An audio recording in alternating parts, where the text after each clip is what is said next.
نحمده ونصلي على رسوله الكريم اما بعد فاعوذ بالله من الشيطان الرجيم بسم الله الرحمن الرحيم وعن ابي هريره رضي الله تعالى عنه قال قال رسول الله صلى الله عليه وسلم ان سورة في القرآن 30 آية شفعت لرجل حتى غفر له وهي تبارك الذي بيده الملك صدق الله العلي العظيم۔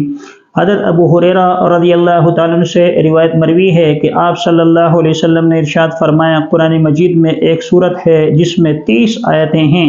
اس سورت نے ایک شخص کی شفاعت کی یہاں تک کہ اس کی بخشش کی گئی، اور وہ سورہ ملک یعنی تبارک الذی بیدہ الملک ہے۔ سنن ترمذی اور سنن ابن ماجہ اور سنن نسائی میں اس حدیث کو بیان کیا گیا ہے کہ رسول اللہ صلی اللہ علیہ وسلم نے سورہ ملک یعنی تبارک الذی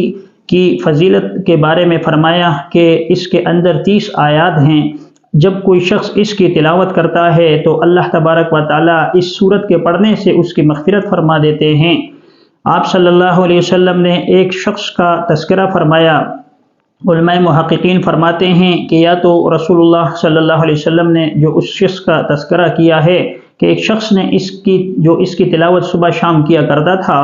تو رات کو سونے سے پہلے اگر اس کو پڑھا جائے تو اللہ تبارک و تعالیٰ اس کے لیے یہ مغفرت کا ذریعہ بنائیں گے۔ اب رسول اللہ صلی اللہ علیہ وسلم نے ایک شخص کا تذکرہ یوں فرمایا کہ ایک شخص جو اس کی روزانہ تلاوت کیا کرتا تھا، جب اس کا انتقال ہوا تو اس صورت میں کہ اللہ تبارک و تعالیٰ نے اس کی بخشش فرما دی تھی اور یہ صورت اس کی شفاعت کا ذریعہ بن گئی تھی۔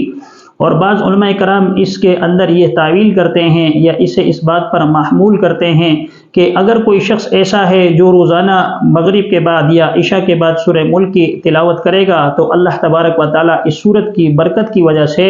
اللہ تبارک و تعالیٰ اسے عذاب قبر سے بھی محفوظ رکھیں گے اور اللہ تبارک و تعالیٰ اس کی بخشش فرما دیں گے۔ یہ سورت یعنی اس کی شفاعت کا ذریعہ بنے گی۔ بعض محقق علماء کرام اس بارے میں یہ فرماتے ہیں کہ تبارک الذی یعنی سورہ ملک وہ صورت ہے کہ کوئی شخص اگر دائمی طور پر یعنی مرتے وقت تک اگر اس کی تلاوت کو جاری رکھے گا تو اللہ تبارک و تعالیٰ نہ یہ کہ عذاب قبر سے اسے محفوظ رکھے گا بلکہ کل قیامت کے دن یہ صورت اللہ تبارک و تعالیٰ کے دربار میں اللہ تبارک و تعالیٰ سے منازعہ کرے گی، یعنی اللہ تبارک و تعالیٰ سے جھگڑے گی اور کہے گی اے خداوند کریم اس شخص کی مغفرت فرما دے، اس شخص کو بخش دے، اے اللہ اس کی شفاعت فرما دے۔ اور نبی کریم صلی اللہ علیہ وسلم نے فرمایا کہ یہ ایسا جھگڑالو ہے کہ اس کی شفاعت قبول کی جائے گی اور اس صورت کی وجہ سے اللہ تبارک و تعالیٰ اس شخص کو بخش دے گا جس نے اس کی تلاوت کی ہوگی۔ تو اللہ تبارک و تعالیٰ سے دعا ہے کہ اللہ تبارک و تعالیٰ ہمیں اس صورت کو پڑھنے والا بنائے تاکہ کل قیامت کے دن ہماری شفاعت کا ذریعہ بن سکے۔ آمین وآخر دعوانا ان الحمد للہ رب العالمین۔